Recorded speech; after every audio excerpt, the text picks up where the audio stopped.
안녕하세요. 자동차 읽어주는 남자 이상입니다. 오늘은 여러분들께 기아의 신차 니로 하이브리드 풀체인지 시승기를 전해드릴까 하는데요. 제가 앞서 간단하게 타본 니로 하이브리드 시승기를 전해드렸습니다. 이번에는 일주일 정도 니로를 타볼 기회가 생겼는데요. 이번에 니로 하이브리드가 풀체인지가 되면서 연비가 정말로 좋아졌잖아요. 20.8이라는 공인 연비를 가지고 있는데 과연 니로를 연비 주행을 안 했을 때, 과연 그냥 내 맘대로 탔을 때도 연비가 좋은지 그 부분이 개인적으로 궁금했습니다. 그냥 필요할 때 급가속도 해보고 여러 가지로 고속주행도 해보고 하면서 연비에 신경을 안 쓰고 한번 주행을 해봤는데, 그랬을 때 연비는 어느 정도 나왔고 일주일 정도 타봤을 때 니로의 장점과 단점은 어떤 부분이 있는지 오늘 그 부분을 중점적으로 여러분들께 한번 전달 드려보도록 하겠습니다. 먼저 니로 하이브리드의 연비부터 바로 말씀드리도록 하겠습니다. 앞서 말씀드렸듯 니로 하이브리드는 16인치 휠 기준 복합 공인 연비가 20.8이라는 높은 수치를 가지고 있는데요. 제가 시승하고 있는 니로 하이브리드는 시그니처 트림이기 때문에 기본적으로 18인치 휠이 세팅이 되어 있습니다. 그래서 공인 연비는 20.8보다는 조금 낮게 나오고, 제가 이번에 조금 설날 연휴를 맞이해서 조금 장거리를 많이 다녔어요. 그리고 시내 주행보다는 조금 속도를 내는 고속 주행 위주로 주행을 또 했고, 그래서 하이브리드 차량 같은 경우에는 시내 주행을 했을 때 연비가 훨씬 더 잘 나오는 그런 특징을 가지고 있습니다. 그래서 이번 시승 코스가 전체적으로 연비가 안 나올 수밖에 없는 그런 코스이기도 했어요. 고속 주행을 좀 많이 했고 제가 연비 주행을 또 안 했기 때문에 과연 어느 정도 연비가 나왔을지 말씀드리면, 제가 이 차량을 딱 받고 리셋을 했고 그 이후로부터 450km 정도 탔을 때 연비는 15.6이에요. 제가 연비 생각을 전혀 안 하고 그냥 편하게 주행했을 때 스포츠 모드도 적극적으로 써보고 에코 모드도 써보고 이렇게 번갈아 써보면서 주행을 했을 때 15.6이라는 연비가 나왔어요. 그래서 연비 부분은 확실한 장점이다 라고 말씀드릴 수가 있을 것 같고, 그 외 장점으로는 일단 니로의 편의사항입니다. 편의사항이 물론 시그니처 트림에 옵션이 많이 들어가 있기 때문에 편의사항이 많은 것도 있지만, 이런 소형 SUV가 이 정도의 편의사항까지 제공을 하는구나, 이런 부분들을 제가 일주일 동안 타면서 많이 느꼈던 부분이었습니다. 일단 안전사양 부분에서는 부족하다라고 느낀 부분이 전혀 없어요. 일단 기본적으로 사각지대 어시스트는 제일 편하게 느꼈던 부분이고, 실제로 전방 충돌 방지 어시스트도 아주 적극적으로 개입이 됐기 때문에 실제적으로 능동적 제동까지 제가 경험한 건 아니지만 그래도 청각적인 경고는 한 3번 정도 제가 경험을 했습니다. 그래서 그럴 때마다 확실히 안전 기능들이 좀 적극적으로 도움을 주는구나 라고 느꼈고, 그 외적으로도 원격 시동을 통해서 주차 공간이 좁을 때 스마트 키를 통해서 차를 앞으로 빼고, 이런 기능들도 아주 유용하게 써먹었던 기능이고요. 그리고 소음과 진동 부분도 하이브리드 차량이기 때문에 꽤나 만족스러운 편이었지만, 여기서부터 단점을 한번 말씀드리면, 단점 같은 경우 한 100km 조금 더 속도를 내보면 120km 이상으로 가면 확실하게 좀 소음이 많이 들어온다라고 느꼈습니다. 100km 미만 시내 주행할 때는 정말로 조용해요. EV 모드가 적극적으로 개입하는 부분도 있고, 지금도 현재 EV 모드가 켜져 있거든요. EV 모드가 켜져 있을 때는 정말 전기차처럼 조용합니다. 이런 부분들은 확실하게 니로가 가지고 있는 장점인 것 같은데, 하지만 100km가 넘었을 때 이중접합 유리가 적용이 되어 있다고 하더라도 100km가 넘었을 때는 조금 많이 소음이 들어온다. 하부 소음도 그렇고 풍절음도 그렇고 전반적으로 조금 소음이 많이 들어온다라고 느꼈고, 물론 소형 SUV이기 때문에 고급 세단 정도의 정숙함을 느끼는 건 어렵지만, 그래도 제가 개인적으로 느꼈을 때 100km가 넘어가니까 그때부터는 소음이 좀 들어왔다라고 느꼈습니다. 이번에 제가 고속주행을 좀 많이 해서 그런지 고속주행 시에 아쉬운 점을 조금 많이 느꼈어요. 그래서 소음적인 부분도 있지만 일단 이 핸들이 되게 가볍습니다. 니로 핸들은 되게 가벼워요. 이게 시내 주행을 한다든지 주차할 때는 또 장점이긴 한데, 왜냐하면 핸들이 가볍기 때문에 이렇게 차선 변경할 때도 그렇고, 특히나 주차할 때 이렇게 핸들 돌릴 때는 어깨에 부담이 안 되기 때문에 그럴 때는 되게 편합니다. 그런데 이게 고속 주행할 때는 되게 핸들 조타를 많이 해줘야 됩니다. 핸들이 가볍기 때문에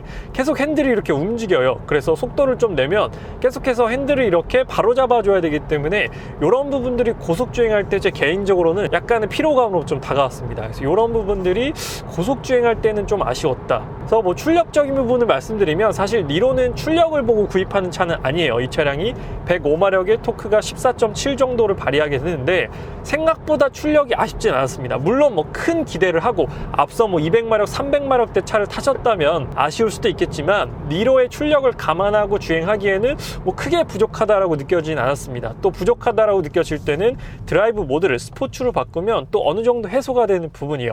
스포츠 모드로 바꾼다고 해서 댐핑 압력이라든지 이런 부분이 바뀌진 않지만, 그래도 RPM의 사용 범위를 바꿔서 조금 더 답답함을 해소해 줄 수 있게끔, 그리고 전기 모터랑 또 엔진이랑 같이 사용하게 되면 140마력이 넘는 출력을 가지고 있어요. 그래서 스포츠 모드로 바꾸고 한번 가속을 해보면 생각보다 그렇게 답답한 출력은 아니다 라고 생각이 들었습니다. 이번에 좀 고속주행을 많이 해서 스포츠 모드도 좀 적극적으로 사용을 해봤는데, 그래서 조금 연비가 떨어지지 않을까라고 생각을 했었는데도 불구하고 꽤나 높은 연비를 보여주고 있어요. 그리고 니로에서 또 한 가지 아쉬운 부분은 이 브레이크 담력입니다. 브레이크 담력이 물론 출력 대비 세팅으로 되어 있는 것 같긴 한데 브레이크가 살짝 아쉬워요. 브레이크 담력을 조금 더 강하게 했으면 어땠을까. 물론 회생제동으로 인해서 이렇게 작동하는 부분도 있지만, 그래서 내가 생각한 제동거리보다는 조금 더 미리 브레이킹을 해줘야 딱 안전한 위치에 제동을 하게 됩니다. 그래서 이런 부분들 제 개인적으로는 담력이 조금 더 셌으면 어땠을까 하는 그런 아쉬움도 드는데, 그리고 또 이제 회생제동, 패드 시프트를 통해서 직관적으로 회생제동을 조절할 수 있기 때문에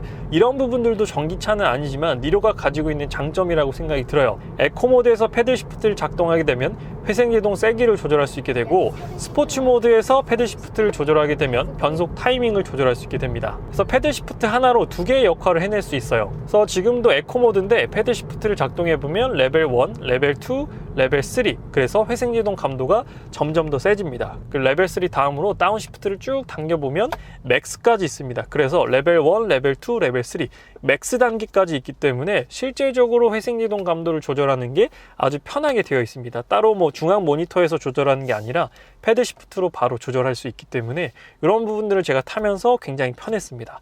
그래서 시내 주행할 때는 이 회생제동 감도를 레벨 3라든지 맥스로 해놓으면 거의 원페달 드라이빙 가능하게 돼요. 니로가 전기차는 아니지만 거의 전기차 못지않은 원페달 드라이빙 회생제동 감도를 가지고 있기 때문에 시승하면서 굉장히 편했던 부분 중 하나였습니다. 이렇게 회생제동 감도를 맥스로 사용해 놓으면 엑셀을 쭉 밟다가 앞차랑 좀 가까워진다라고 했을 때 엑셀만 떼면 제동이 좀 깊게 들어오기 때문에 이런 부분들은 막히는 구간에서 아주 도움을 많이 받았던 그런 기능 중 하나입니다. 그리고 뭐 반자율 주행 기능도 아주 잘 되는 편이에요. 그래서 차선의 중앙을 유지하는 능력이라든지 앞차가 정지를 했을 때 스무스하게 제동하는 능력도 소형 SUV이긴 하지만 반자율 주행 능력은 여타 뭐 중형 세단이라든지 고급 세단 못지않은 그 정도의 반자율 주행 능력을 가지고 있다고 생각이 듭니다. 그래서 실제로 제가 타봤던 뭐 기아 K9이랑 반자율 주행 능력을 비교해보더라도 그렇게 큰 차이를 못 느꼈어요. 확실히 니로에 적용된 반자율 주행의 능력도 신뢰도 높은 반자율 주행을 보여줬습니다. 그래서 지금 정차에 있을 때라든지 대략 20km 정도, 20km 미만으로 주행할 때는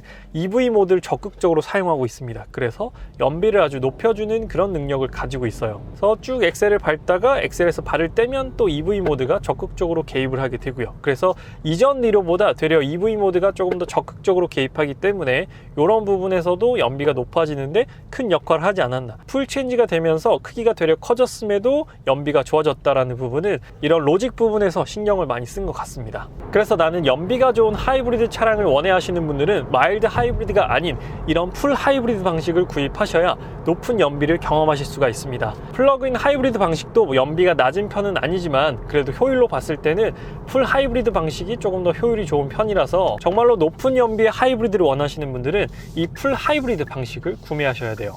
그래서 국산 차량, 일본 브랜드 차량들은 좀 풀 하이브리드 방식을 적극적으로 쓰는 편이고, 뭐 유럽 차량이나 미국 차량들 같은 경우에는 마일드 하이브리드, 플러그인 하이브리드 방식을 적극적으로 사용하고 있습니다. 그래서 마일드 하이브리드는 따로 전기 모터로만 구동이 불가능하기 때문에 연비가 그렇게 높진 않아요. 하지만 풀 하이브리드 같은 경우에는 전기 모터만으로도 이렇게 저속 주행할 때는 주행이 가능하기 때문에 마일드 하이브리드보다는 훨씬 더 높은 효율이 나오게 되는 것입니다. 그리고 지금 어린이 보호구역에 진입을 했거든요. 30km로 주행하고 있는데 어린이 보호구역에 바로 진입을 하니까 그린존 드라이브 모드가 켜졌습니다. 그래서 그린존 드라이브가 활성화되게 되면 EV 모드를 적극적으로 사용을 해서 배출가스를 최소화해 준다라는 게 이번 니로 하이브리드 풀체인지의 또 특징적인 부분 중 하나예요. 지금 계속해서 EV 모드가 적극적으로 개입을 하고 있습니다. 그래서 이렇게 저속으로 주행할 때 그리고 그린존을 지날 때는 확실하게 EV 모드가 더욱더 적극적으로 개입을 하고 있어요.